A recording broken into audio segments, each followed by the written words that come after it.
말씀을 나누겠습니다. 하나님의 말씀 시편 23편의 말씀입니다. 우리 한 목소리로 봉독하겠습니다. 여호와는 나의 목자시니 내게 부족함이 없으리로다.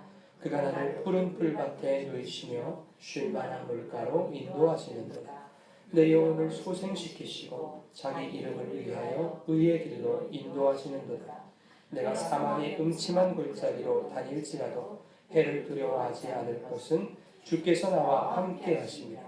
주의 지팡이와 막대기가 나를 안위하시나이다.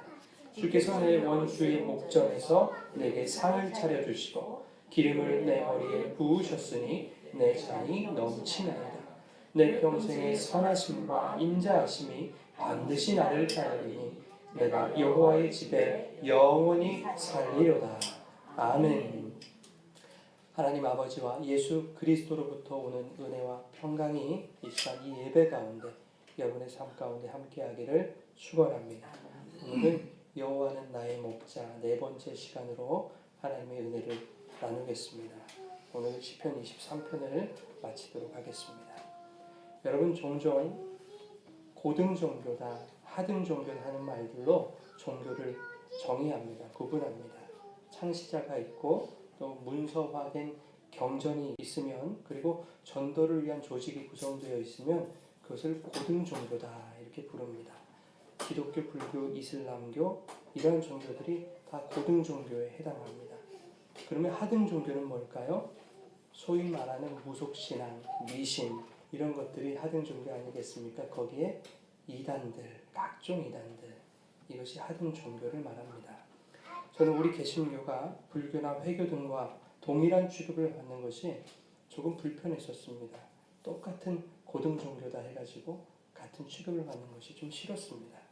심지어 통일교를 비롯한 각종 이단들이 자신들도 창시자가 있고 경전이 있으므로 우리도 고등 종교다라고 주장하는 것들을 보면 속이 뒤틀리는 듯한 그런 감정을 느낄 때가 한두 번이 아니었습니다.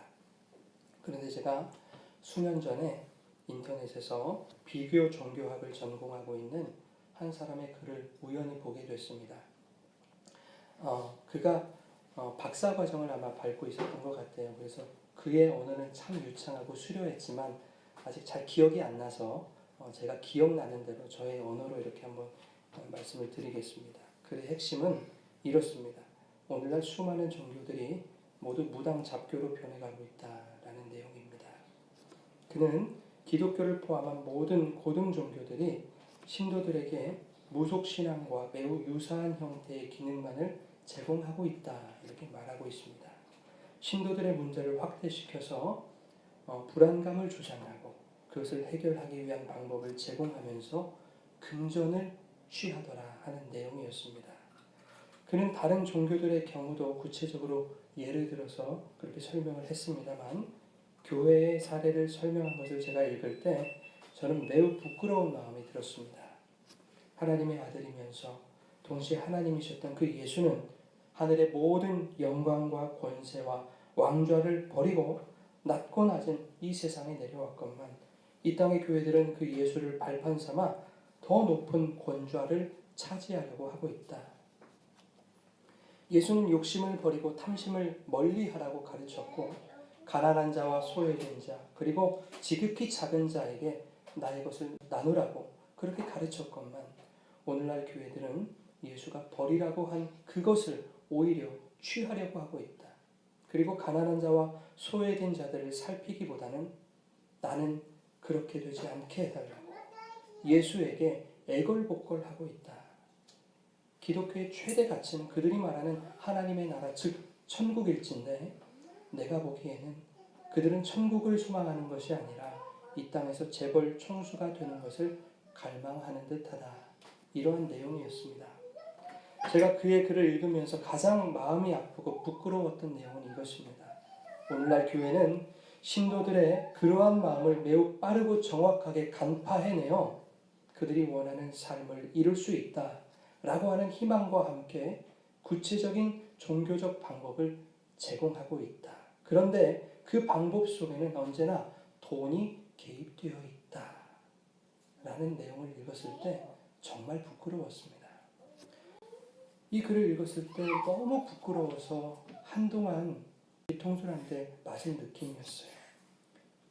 목회자인 저는 개신교를 다른 종교들과 함께 동일한 고등 종교로 표현하는 것에 대해 기분 나빠하고 있던 그런 제 자신이 너무 부끄러웠습니다. 한낱 그러한 세상의 분류에 마음이 동요되고 있다니, 무너져가고 있는 기독교 신앙의 본질의 회복을 위해 더 기도하지 못하고 있는 저 자신을 반성하게 되었습니다. 여러분, 종교를 구분하는 또 다른 두 가지 분류가 있습니다. 이것을 잘 이해하고 있지 못하면, 그렇게 신앙생활을 하면서 그러한 신앙생활을 세상에게 보여준다면 세상은 우리가 믿는 이 개신교를 여전히 하등한 무당 잡교로 보게 될 것입니다. 뿐만 아니라 개신교에 몸담고 있는 우리 신앙인들마저도 내가 믿는 이 종교를 다른 종교들과 동일한 것으로 여기게 될 것입니다. 그래서 이 종교가 무엇인가를 우리가 잘 이해해야 될 필요가 있는 것입니다. 종교에는 상향 종교와 하향 종교가 있습니다. 상향 종교는 윗상자, 향할 향자를 써서 상향 종교입니다. 그럼 기독교는 상향 종교일까요? 하향 종교일까요? 예, 대부분이 상향 종교다 얘기합니다. 저도 그랬습니다. 신학교에서 교수님들이 물어볼 때 대부분의 학생들이 상향 종교다 대답을 합니다. 그러나 기독교는 하향 종교입니다. 우리가 기독교를 상향 종교라고 생각하는 것은 하나님을 신앙의 대상으로 모셔놓고 그분을 앙망하고 우러러보기 때문에, 그런 이미지 때문에 기독교는 상향 종교일 것이다 이렇게 생각하는 겁니다. 그러나 상향 종교의 뜻은 그러한 뜻이 아닙니다. 상향 종교는 이런 것입니다. 인간에게 어떠한 결핍이 생기고 부족함이 생길 때 아무리 노력하고 애를 써봐도 나의 힘으로 도무지 그것을 채우지 못하게 되면 인간은 절대자인 신에게 내가 해결할 수 없었던 그것을 요구하게 됩니다. 구하는 족족 다 들어주시면 얼마나 좋겠습니까? 그러나 그렇게 되지를 않는 거죠. 그래서 그것을 얻기 위해서 그 신에게 아부하고 아첨하는 것으로서 내가 필요로 하는 그것을 얻을 수 있다, 결핍을 채울 수 있다, 이렇게 생각하는 종교가 상향 종교입니다. 그 아부와 아첨이 불교식으로 말하자면 삼천배, 참선 이런 것이 되는 것이고요. 천주교식으로 말하면 공덕을 쌓는 것이 되는 것입니다. 우리 개신교식으로 말하면 기도가 되는 것이고 또 헌금이 될 수도 있고 여러 가지 신앙의 행위들이 될 수 있는 것이겠죠. 상향 종교를 교회식으로 한번 표현하자면 이렇습니다. 열심히 기도하면 혹은 봉사하고 헌신하고 신앙생활에 열심을 내면 하나님이 나의 필요를 채워주시고 나의 소원을 들어주실 것이다, 이렇게 생각하는 종교가 바로 상향 종교다 하는 것입니다. 여기까지 설명을 듣고도 여전히 개신교가 상향 종교 아니냐 하시는 분들이 적지 않습니다. 여러분, 개신교는 나의 결핍과 나의 필요를 채우기 위해 하나님이라는 절대자에게 알랑방귀를 뀌는 그런 집단이 아닌 것입니다. 개신교는 하나님이 선택하신 백성들에게 당신이 작정하시고 계획하시는 구원을 허락해 주시는 종교입니다. 내가 원하는 것을 얻어내는 종교가 아니라 하나님이 원하시는 것을 하나님의 주권 하에 위로부터 아래로 하사하시는 것이 바로 유일한 하향 종교, 우리 개신교다라고 하는 것입니다. 개신교 이외의 모든 종교는 다 상향 종교인 거예요. 기독교만 하향 종교인 거예요.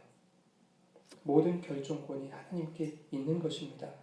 하나님이 생각하시고 하나님 판단하시고 하나님이 전적인 자신의 의지에 의해서 당신이 주고자 하시는 것들을 우리에게 부어주시는 종교, 그것이 바로 개신교, 우리 교회다 하는 것입니다.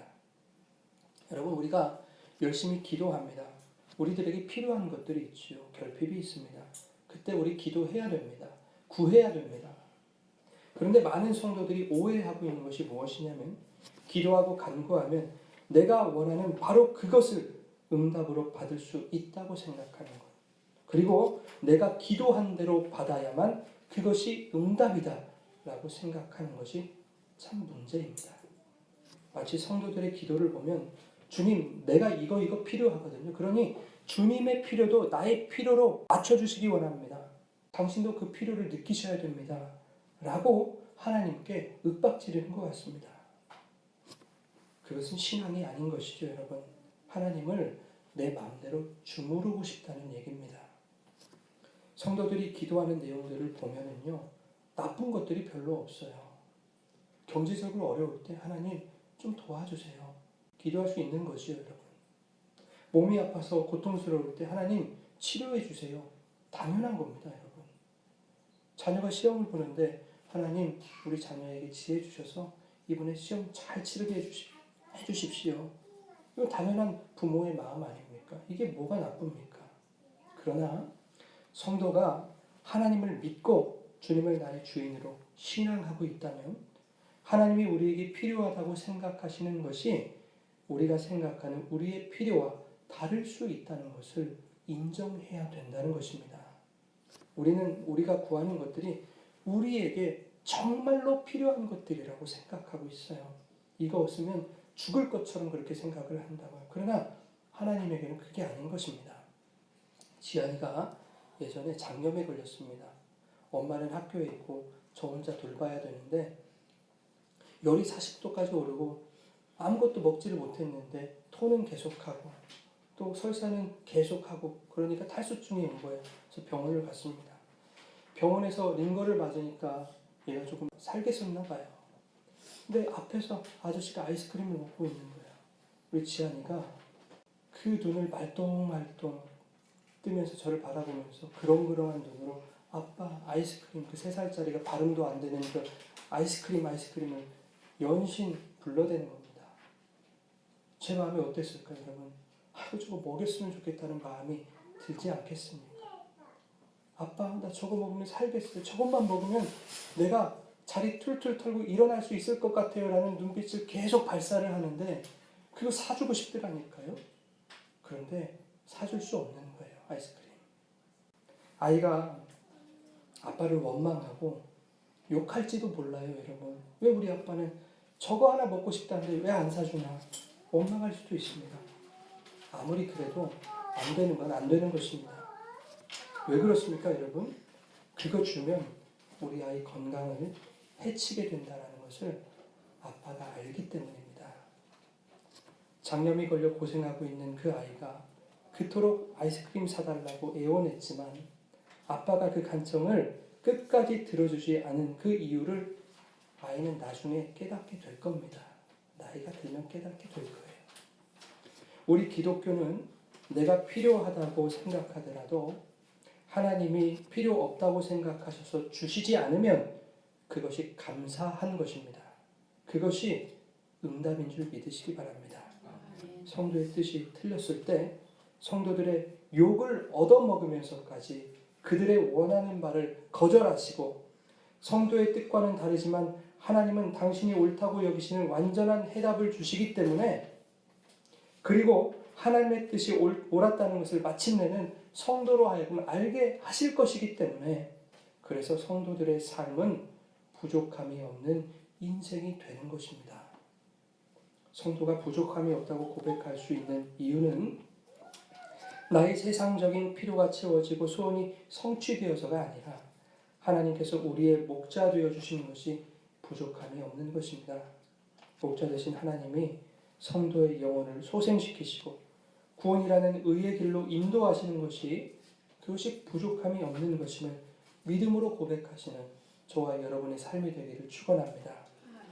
우리가 지난주에 4절 말씀 중심으로 살펴보면서 이 4절 말씀은 주님이 우리의 목자가 되셔도 성도의 삶 가운데는 사망의 음침한 골짜기라는 환경이 찾아올 수 있다. 수많은 해와 악들의 공격에 노출될 수 있다라는 그 가능성을 보여주고 있는 말씀이다 라고 우리가 나눴습니다. 그러나 그럼에도 불구하고 성도가 두려워하지 않을 수 있는 것은 하나님의 성도들의 삶의 현장 속에 도사리고 있는 그 음침한 골짜기와 모든 악한 요소들을 미연에 제거해 주시기 때문이 아니라 제 아무리 기가 막히고 코가 막히는 그런 위기의 상황이 성도들에게 찾아올지라도 주께서 나를 호위하시고 안위하시기 때문이다라는 것을 우리가 지난주에 살펴봤습니다.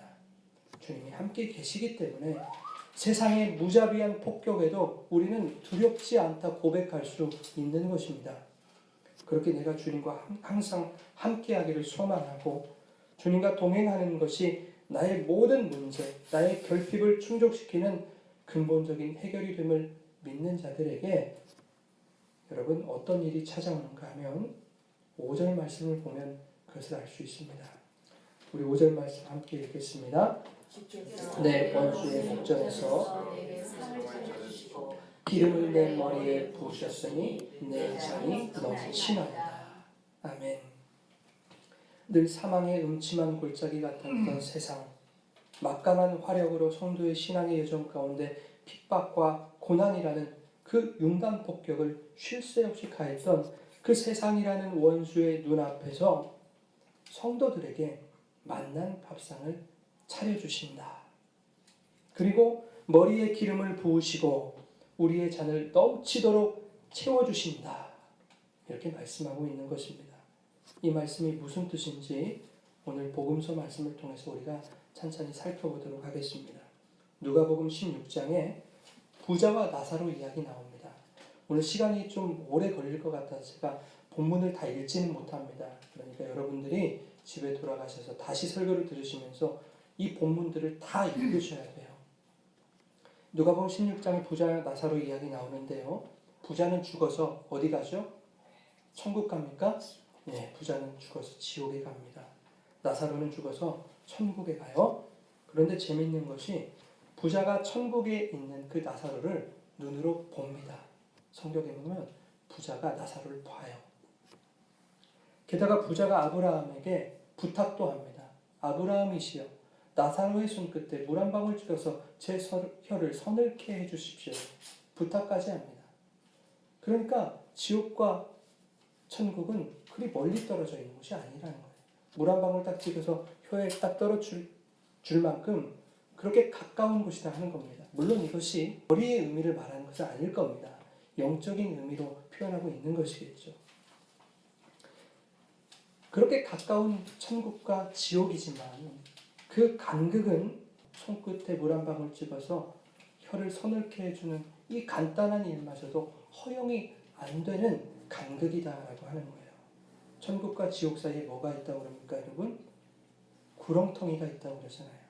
그 구렁텅이가 있어서 이쪽에서 저쪽으로, 저쪽에서 이쪽으로 절대 넘어올 수가 없는 것이 바로 천국과 지옥이라는 거예요. 육안으로 볼 수 있을 만큼 가까이 있는 것 같지만 절대 넘어갈 수 없는 철저히 분리되어진 곳이 천국과 지옥이다.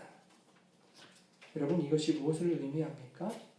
부자가 나사로를 보고 있지만 부자의 그 세상적인 힘과 지위가 거지 나사로에게 전혀 미치지 못하더라 하는 겁니다.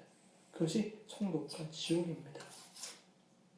여러분, 성경이 말하는 부자가 뜻하는 것이 뭘까요? 단순히 돈이 많아서 부자라고 하는 것일까요? 부자와 나사로 이야기에서 부자는 바리새인을 지칭하는 겁니다. 당시에 유대인들이 바리새인 되는 것이 매우 힘들었습니다. 아무나 되는 게 아니었어요. 나 바리새인 해야 되겠다 이렇게 마음 먹는다고 유대인들이 다 바리새인 되는 게 아니었습니다. 바리새인 되기 위해서는 수년간의 노력과 성실함이 필요했습니다. 특정한 교육도 받아야 했고요. 시험도 치러야 했고요. 바리새인으로서 지켜야 할 기준을 잘 지키고 있는지 철저히 그리고 면밀하게 점검받고 검증받아야 됐습니다. 그들은 매우 검소한 삶을 살았다고 합니다. 최소한의 생계 유지에 필요한 것을 제외하고는 가난한 자들에게 나누는 삶을 몸소 실천한 사람들이 바로 바리새인들입니다. 우리가 바리새인 나쁜 놈들 욕하지만 실제로는 그렇지 않아요. 바리새인들의 그러한 청렴하고 근검한 삶은 많은 서적과 문헌들에서 어렵지 않게 찾아볼 수 있습니다. 그런데 누가복음 16장 14절에 보면 바리새인들은 돈을 좋아하는 자들이다 이렇게 성경은 기록한다고요. 그리고 16장의 부자와 나사로 이야기를 통해서 주님은 돈을 좋아하는 이 바리새인들이 바로 부자들이다라고 말씀하시는 거예요. 바리새인들의 삶은 검소했습니다, 여러분. 그런데 왜 성경은 그들이 돈을 좋아하는 자들이다 이렇게 표현했을까요? 돈과 상관없는 삶을 살고 있는 그 바리새인들에게 예수님은 왜 너희들이 부자다 이렇게 말씀하셨을까? 그 이유가 누가복음 16장 15절에 나와 있습니다. 함께 읽겠습니다. 이르시되 너희는 사람 앞에서 스스로 옳다 하는 자들이나 너희 마음을 하나님께서 아시나니 사람 중에 높임을 받는 그것은 하나님 앞에 미움을 받는 것이다. 바리새인들은 사람 앞에서 자신을 옳다 여기는 사람들이었습니다. 자신들의 율법 지킴과 자신들의 검소함을 스스로 높이는 자들이었어요. 자, 봐라. 우리는 이렇게 모범적으로 사는 사람들이 우리를 본받아라. 이렇게 보여주기 위한 삶을 살았던 자들. 이것이 곧바로 누가복음 18장에서 바리새인과 세리의 비유로 나타납니다. 우리 함께 읽겠습니다.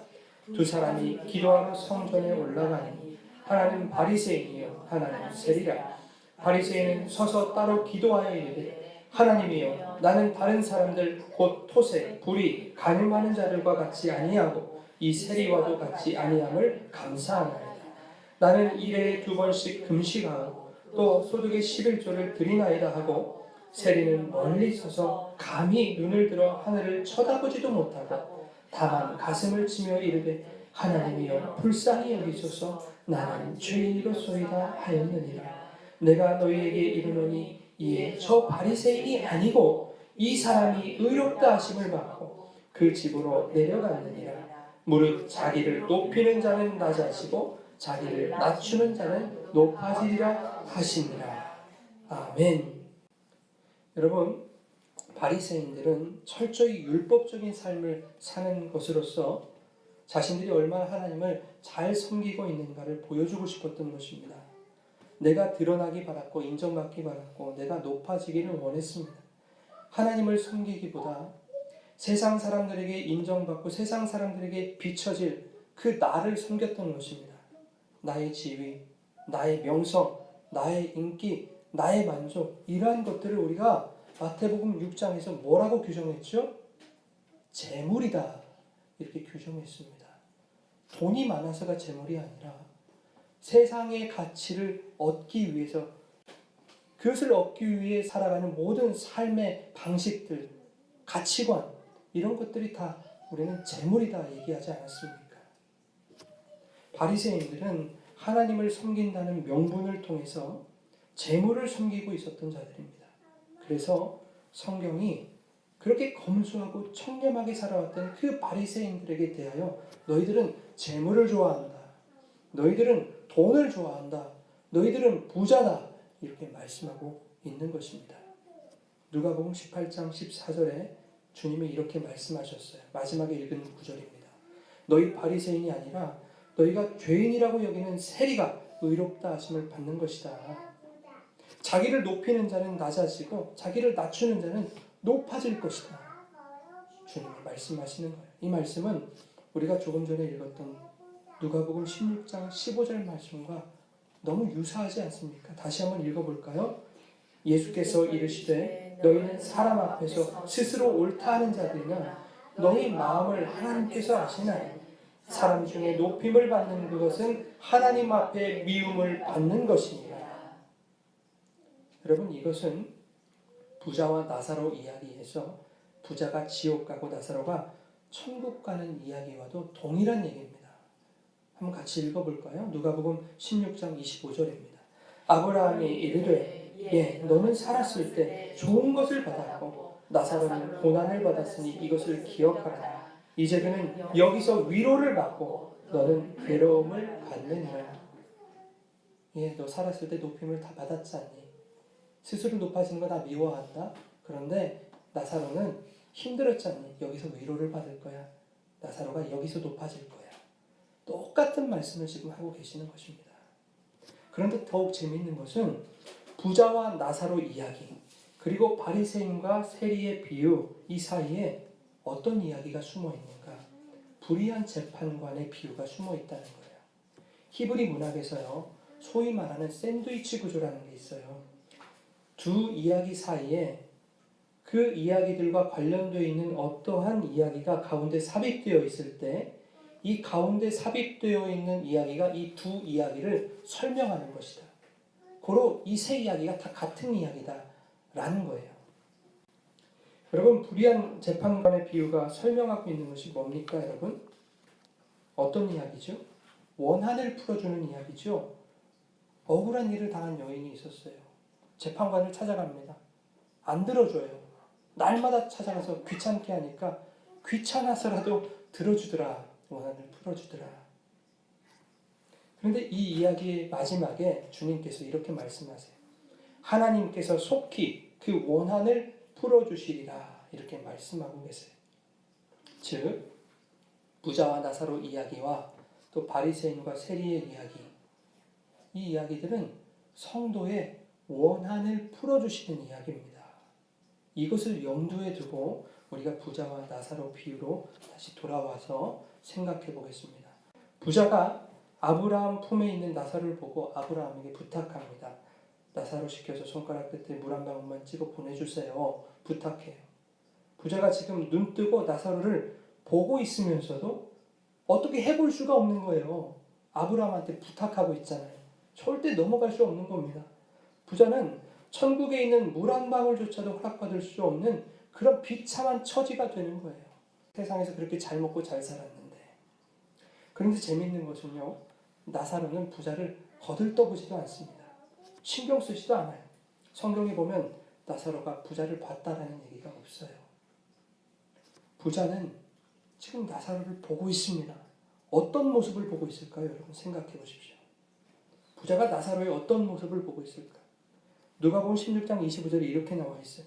이제 그는 여기서 위로를 받고 너는 괴로움을 받느니라.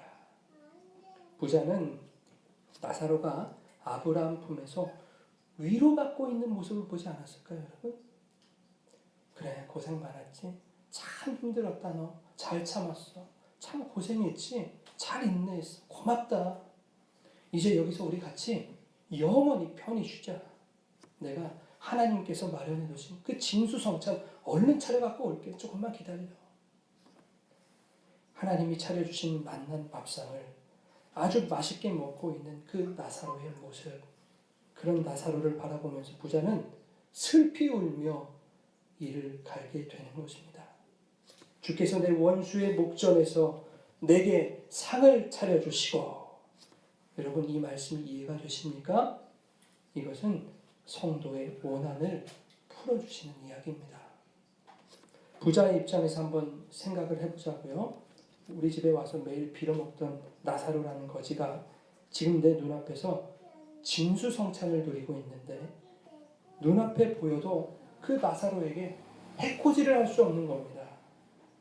해코지를 할 입장도 아닌 거죠. 나사로야, 내가 이런 말 하기는 조금 창피하고 좀 그렇지만 한 입만 줘. 이렇게 부탁해야 될 처지입니다, 여러분. 그나마 그 한 입도 허락이 안 되니 이것이 참 비참한 노릇 아닙니까, 여러분? 게다가 나사로는 부자를 전혀 신경도 쓰지 않고 있습니다. 여러분, 시편 73편에 시편 기자가 이렇게 얘기합니다. 집에 돌아가셔서 시편 73편을 끝까지 다 읽어보십시오. 시편 기자가 이렇게 얘기해요. 하나님, 왜 악인들은 늘 형통합니까? 왜 그들에게는 고난이 없고 왜 그들에게는 재앙이 없습니까?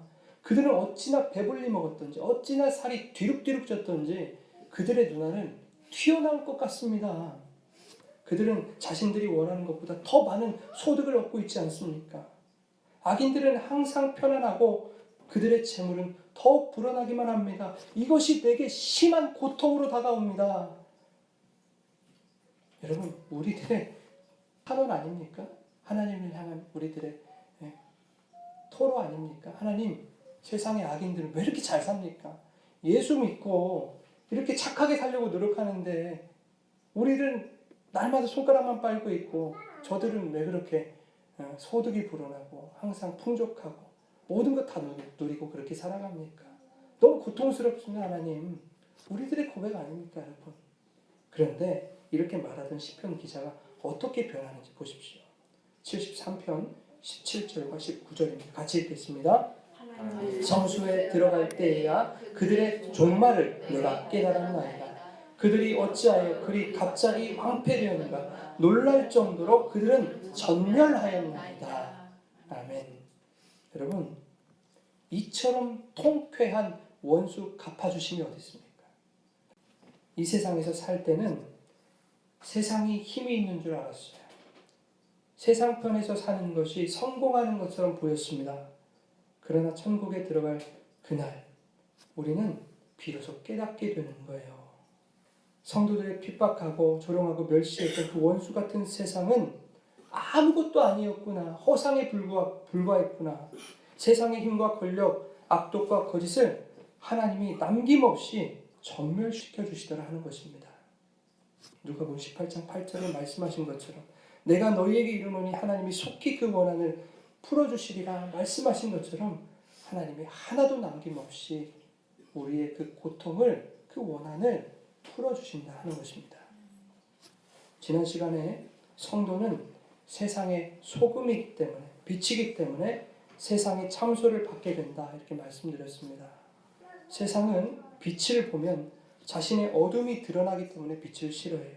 그래서 예수께서 너희들은 빛이다 라고 하신 그 성도들을 싫어하는 거예요. 세상에 썩고 부패한 곳에 성도가 소금이 되어 뿌려져서 빡빡 비벼대면 쓰라리고 아픈 겁니다. 세상은. 그래서 세상은 소금인 성도들이 싫은 거예요. 그 존재 자체로만으로도 싫은 겁니다, 여러분. 그래서 세상은 성도를 그리고 교회를 조롱하고 멸시하고 핍박하는 것입니다. 우리는 그렇게 살아가는 자들이 멸시받고 핍박당하고 조롱받고 이렇게 살아가는 자들에게 머지않아 하나님의 성소에 들어가게 될 날이 찾아온다는 얘기 아닙니까, 여러분? 이것이 은혜 아닙니까? 이것이 우리의 소망 아니겠습니까? 나사로는 천국에서 아마도 이렇게 찬양했을 거예요. 주께서 내 원수의 목전에서 내게 상을 차려주시고 기름을 내 머리에 부으셨으니 내 잔이 넘치나이다. 이렇게 하나님께 감사와 찬양을 올리지 않았을까요, 여러분? 그러면 머리에 부으시는 기름은 무엇을 의미하는 것인지 우리 한번 살펴봅시다. 요한복음에 보면 마리아가 향유 옥합을 가져다가 예수님 발에 붓습니다. 그리고 자신의 머리털로 예수님의 발을 닦아주는 얘기가 나오죠. 마가복음서에서는 향유 옥합을 깨뜨렸다. 그래서 예수님의 머리에 붓는다. 이렇게 표현하고 있습니다. 마리아가 300데나리온이나 되는 그 값비싼 옥합을 깨뜨립니다, 여러분. 300데나리온이 얼마인 줄 아세요, 여러분? 오병이어 사건에서 빌립이 말하잖아요. 예수님, 이 많은 인원들 다 먹이려면 200데나리온의 떡이 부족합니다. 2만 명 먹이는데 적어도 200데나리온이 드는 거예요, 여러분. 근데 옥합 하나가 300데나리온이에요. 어마어마한 가격 아닙니까? 그 옥합을 깨뜨리는 거예요. 그랬더니 어떤 사람들이 그 비싼 것을 어찌 허비하느냐고 막 혼을 내는 거예요. 화를 내는 겁니다. 화를 낸 사람이 누군가 봤더니 요한복음에서는 가룟유다다 이렇게 기록하고 있고 마태복음에 보면 제자들이었다 이렇게 얘기해요. 예수님과 가장 가까이 있는 자들이 예수님께 향의 옥합을 깨뜨리고 예수님 섬기는 모습을 보고 그것을 낭비하고 있다고 허비하고 있다고 손가락질하고 욕하고 비난하고 화를 내더라 하는 겁니다. 그런데 예수님께서 그들에게 이렇게 말씀하세요. 그녀가 하는 일을 가만 놔둬라. 나에게 좋은 일을 하는 것이다. 내 장례를 준비하는 것이다. 이렇게 말씀하십니다. 그러시면서 하시는 말씀이 또 이렇습니다. 마태복음 26장 13절 우리 같이 읽겠습니다. 내가 진실로 너희에게 이르노니 온 천하에 어디서든지 이 복음이 전파되는 곳에서는 이 여자가 행한 일도 말하여 그를 기억하리라 하시니라. 아멘. 여러분 생각해 보십시오. 우리는 매주일 교회에서 복음을 듣습니다. 수많은 기독교 방송과 다양한 채널들을 통해서 수없이 많은 설교들을 듣고 있습니다. 그런데 우리가 그 말씀을 들을 때마다 예수님이 말씀하신 대로 이 여인이 행한 일들이 증거되고 있습니까? 복음이 전파되는 곳에서는 이 여자가 행한 일도 말하여 그를 기억하리라 주님이 이렇게 말씀하셨는데, 근데 우리는 매 설교 때마다 이 여인이 행한 일에 대해서 듣지 못하고 있잖아요. 그렇죠? 이게 어떻게 된 일입니까? 무슨 말씀을 하고 싶은 걸까요, 예수님은? 사실 저와 여러분은 매 설교시마다 그 여인의 행함을 듣고 있는 것이고 들어야만 하는 것입니다. 그 설교가 진짜 복음을 증거하는 설교라면 우리는 매번 그 여인의 행함에 대하여 듣고 있는 것입니다. 그 여인의 행함이 전파되지 않는 것은 복음이 아니라는 얘기입니다. 즉, 복음은 바로 그 여인의 어떠한 행함과도 같은 것이다. 다시 말하면 예수님이 당신의 복음을 설명하시기 위해서 이 여인의 행함을 사용하고 계신다라는 것입니다. 빌립보서 2장 5절 이하에 보면 그는 근본 하나님의 본체시나 하나님과 동등됨을 취할 것으로 여기지 아니하셨던 어떤 분이 자신을 비우고 낮추셔서 종의 모습으로, 인간의 모습으로 이 땅에 내려오셨습니다. 하늘의 모든 영광과 하늘의 모든 권세를 내려놓으시고 낮고 낮은 이 땅에 우리의 발 앞에 무릎을 꿇으시고 우리를 섬기시겠다고 자신을 십자가에 내어주심으로 죽기까지 우리를 섬겨주시기 위해서 이 땅에 내려오신 분이 계십니다. 그분이 바로 하나님이신 예수 그리스도입니다. 여러분, 옥합을 깨뜨린 이 여인의 모습이 그 예수님의 모습과 매우 닮아있지 않습니까? 마치 예수께서 무릎을 꿇고 제자들의 가장 낮은 곳, 가장 더러운 발을 닦아주신 것처럼, 마치 예수께서 십자가에서 창에 찔려 옆구리가 터지심으로 세상의 가치로는 환산할 수 없는 그 값비싼 보배 피를 흘려주신 것처럼 이 여인은 예수의 발 앞에 무릎을 꿇고 값비싼 옥합을 깨뜨려 터져나오는 향기로운 기름으로 예수의 발을 닦고 있는 것입니다. 자신의 긴 머리를 풀어헤쳐서 예수님의 가장 낮은 곳, 가장 냄새나고 가장 더러운 곳, 그 발을 닦아주고 있는 것입니다. 고린도전서 11장 15절에 이렇게 되어 있습니다. 만일 여자가 긴 머리가 있으면 자기에게 영광이 되나니 긴 머리는 가리는 것을 대신하여 주셨기 때문이니라. 여자에게 있어서 가장 영광스러운 것이 뭐라고요? 긴 머리. 성경은 여인에게 가장 영광이 되는 것을 긴 머리라고 표현하고 있습니다. 그런데 민수기 5장 18절에 보면은 부정한 여인들에게는 그들의 머리를 풀게 하라, 이렇게 또 말씀하고 있어요. 그것은 제사장들이 간음과 부정에 관한 일들을 처리하는 절차였습니다. 부정하고 간음 저지른 여인들은 머리를 풀게 했어요. 율법이었습니다. 즉, 머리를 풀어서 산발을 하고 다니는 여인들은 간음을 했거나 간음으로 의심되는 사람인 거예요. 즉, 부정한 여인이다 라는 것입니다. 옥합을 깨뜨린 여성을 보십시오. 그 여인의 가장 영광된 그 긴 머리를 스스로 풀어헤쳐서 스스로 부정한 자가 되고 있는 것입니다. 자신의 영광을 스스로 버리고 있는 거예요. 긴 머리가 영광이라고 그랬으니까 그 머리를 풀어헤치는 것은 나는 죄인이요, 나는 영광 없어, 내 영광 버리는 거 아닙니까? 그는 근본 하나님의 본체시나 하나님과 동등됨을 취할 것으로 여기지 아니하시고 오히려 자기를 비워 종의 형체를 가지사 사람들과 같이 되셨고 사람의 모양으로 나타나사 자기를 낮추시고 죽기까지 복종하셨으니 곧 십자가에 죽으심이라. 예수님의 이 모습을 이 여인의 모습으로 설명하고 계시는 것입니다. 여인의 가장 영광스러운 긴 머리를 풀어헤쳐서 예수의 가장 냄새나는 발을 닦고 있을 때에 예수님은 이것이 자신의 장례를 준비하는 것이다, 이렇게 말씀을 하셨다고요. 이게 무슨 의미일까요, 여러분? 이 여인이 자신이 포기한 그 영광으로 사망의 몸을 닦아주고 있는 행위인 것입니다. 장례를 준비했다고 하니까 그렇죠? 그 여인의 영광스러운 긴 머리를 풀이 헤쳐서 나의 영광을 버림으로써 그것으로 예수님의 장례, 그 사망의 몸을 닦아주고 있다라는 뜻입니다. 나는 영광 없습니다. 나는 부정한 사람입니다. 라면서 예수님을 섬기는 그 여인의 모습은 마치 예수님이 하늘의 모든 영광을 버리고 이 땅에 우리를 섬기러 오셔서 제자들의 가장 더럽고 냄새나는 발을 닦아주시는 것. 그래서 영광을 포기하신 대가로 예수님 자신이 스스로 죄인이 되어야 했고 그 영광의 값으로 우리의 사망의 몸을 씻어주신 그 예수 그리스도의 십자가 은혜를 말씀하고 있는 것입니다. 그래서 예수님은 온 천하에 복음이 전파되는 곳에서는 이 여자가 행한 일도 말하여질 것이다. 이렇게 말씀하시는 거예요. 그것이 복음이니까. 이 여인이 행한 일이라는 이 표현에서 행하다라는 말은 포이에오라는 단어를 씁니다. 이 단어는 인간들이 하는 일상적인 활동을 의미하는 단어가 아닙니다. 인간 역사에 이루시는 하나님의 구원의 행위를 나타내는 단어, 그 단어가 바로 포이에오입니다.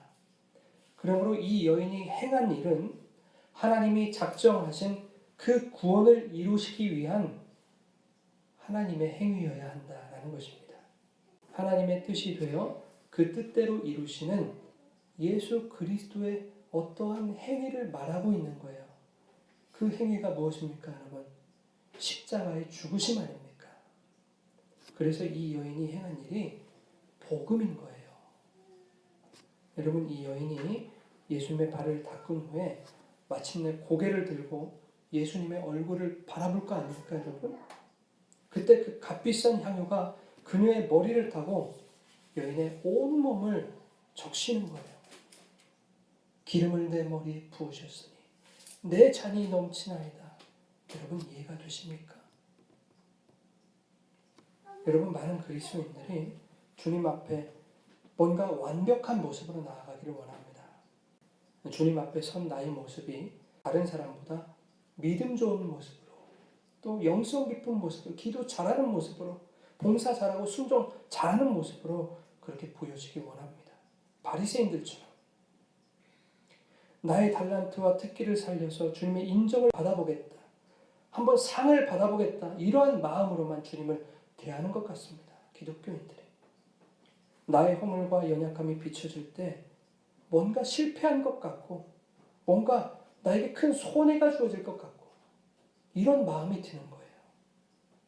그러나 이 여인을 통해서 보여주시는 복음은 그와 다르지 않습니까?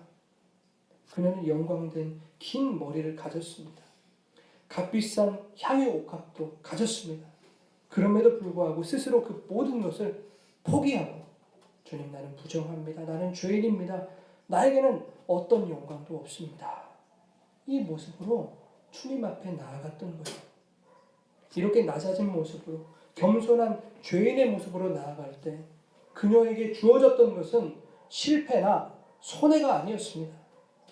오히려 머리부터 발끝까지 흘려주시는 향기로운 기름이었다는 것을 여러분 기억하시기 바랍니다.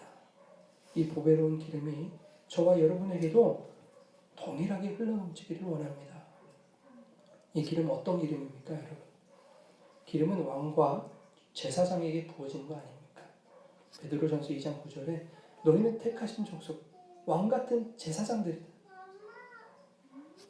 주께서 흘려주시는 기름은 저와 여러분을 왕으로 삼아주시겠다는, 그리고 제사장 삼아주시겠다는 그 언약의 기름 아니겠습니까?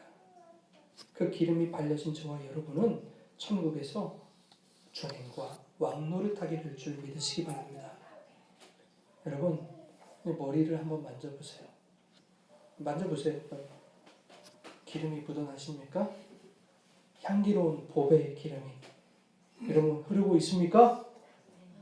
아멘. 아멘일 줄 믿습니다. 이렇게 아멘으로 고백하는 자들에게 또한 어떤 고백이 나오게 되는가? 그것이 바로 6절의 말씀입니다. 우리 같이 읽겠습니다. 내 평생의 선하심과 인자하심이 반드시 나를 따르리니 내가 여호와의 집에 영원히 살리리로다. 아멘. 하나님이 언제나 나와 함께 하신다는 그 고백이 터져나오는 겁니다. 머리에 기름이 발린 자들은 하나님이 나와 함께 하십니다. 즉 임마누엘을 고백하는 자들입니다. 임마누엘의 고백이 있는 자들에게서는 오직 한 가지 소망만이 있는 거예요. 무슨 소망입니까? 내가 여호와의 집에 영원히 거하기를 소망합니다. 이것입니다, 여러분. 이 세상에 살아갈 동안 사망의 음침한 골짜기로 다니기도 하고 세상의 위협과 해를 입기도 하지만 주님이 함께 하심으로 더 이상 이 세상은 성도의 소망이 될 수 없습니다. 오직 영원한 천국, 여호와의 집, 하나님 나라만이 우리의 소망입니다. 이렇게 고백하게 되는 것입니다. 시편 23편은 여러분 다윗의 시죠. 다윗은 일생 동안 오직 한 가지만을 구했습니다. 세상의 부귀 영화를 구하지 않았습니다. 다윗은 오늘 본문을 통해서 이렇게 말하고 있죠. 여호와는 나의 목자시니 내게 부족함이 없습니다. 그러므로 오직 여호와의 집에 영원히 거하는 것을 소망하겠습니다. 세상의 헛된 것도 내가 소망하지 않겠습니다. 주님이 함께 하시는데 이 세상에서 나의 상황이 무슨 상관입니까? 시편 27편 4절에 이렇게 말씀합니다. 우리 같이 읽겠습니다. 내가 여호와께 바라는 한 가지 일, 그것을 구하리니 곧 내가 내 평생에 여호와의 집에 살면서 여호와의 아름다움을 바라보며 그의 성전에서 사모하는 그것이다. 아멘. 이게 다윗이 구한 것이거든요. 내가 평생에 한 가지 일 구했습니다. 하나님, 내 평생에 하나님의 집에 사는 것, 여호와의 집에 거하는 것, 그것이 나의 소망입니다. 여러분의 소망 되기를 바랍니다. 시편 65편 4절입니다. 주께서 택하시고 가까이 오게 하사 주의 뜰에 살게 하신 하나님 사람은 복이 있나이다. 우리가 주의 집 곧 주의 성전의 아름다움으로 만족하리이다. 아멘. 주께서 택하시고 주께 가까이 오게 하시는 것이 복이다 말씀하시죠. 수요일날 말씀 우리 나눴잖아요. 시편 16편 2절에 주께 가까이 하는 것이 복이다. 내 주를 가까이 하게 하면 십자가짐 같은 고생이야. 복은요 고생인 거예요, 여러분. 하늘의 복을 누릴 자들은요 이 세상에서 주님과 함께하는 고생을 누릴 줄 아는 자들입니다. 여러분, 주님과 함께 하신 것을 소망하시길 바랍니다. 그것이 여러분들의 복입니다. 주님의 집에 거하는 것, 하나님의 영광을 사모하는 것, 여러분 그것으로 여러분 만족하시기를 축원합니다. 여러분, 하나님의 본체이신 예수님께서 당신이 포기하신 그 높고 높은 하늘의 영광으로 여러분의 인생을 덮어주심을 여러분 믿으시기 바랍니다. 그 영광 어떤 영광입니까? 세상을 창조하신 영광이, 구원을 작정하신 영광이, 천국을 완성하신 영광 아닙니까? 그 영광이 이 낮고 낮은 땅 위에 죄인들로 득실거리는 이 땅에 내려오셔서 그 죄인들 살리시겠다고, 저와 여러분 살리시겠다고 자신이 마땅히 누리고 취하셔야 할 그 영광을 죄인들의 수치를 가리실 의의 흰옷과 바꾸신 것입니다. 십자가에서 누더기 옷마저도 빼앗기는 그런 신세가 되시면서까지 우리들의 죄와 수치를 가려주신 그 예수 그리스도의 크신 은혜를 기억하시고 감사할 수 있는 저와 여러분 되기를 바랍니다. 여러분, 성도에게 무엇이 부족합니까? 우리에게는 예수의 영광이 늘 함께하는 것입니다. 예수의 영광이 함께하는 곳에 부족함이 없는 것입니다. 여러분, 이런 종교가 세상에 어디 있습니까, 여러분? 내가 원하고 바라는 것이 아무리 좋다고 하더라도 그것과는 비교할 수 없는 하나님의 영광, 독생자의 영광을 한없이 부어주시는 그런 종교가 세상에 어디 또 있습니까? 시편 기자가 다윗이 이렇게 고백하죠. 여호와여, 내가 주께서 계신 집과 주의 영광이 머무는 곳을 사랑하오니. 주께서 계신 집과 주의 영광이 머무는 곳을 사랑했답니다. 다윗의 이 고백처럼 저와 여러분의 삶 속에도 오직 주님의 영광을 사모하고 주님의 나라를 소망하게 되기를 축원합니다. 이 땅에서도 임마누엘 주님과 동행하며 부족함 없는 천국을 누리게 되는 복된 주님의 종들 되시기를 주님의 이름으로 축원합니다. 우리 같이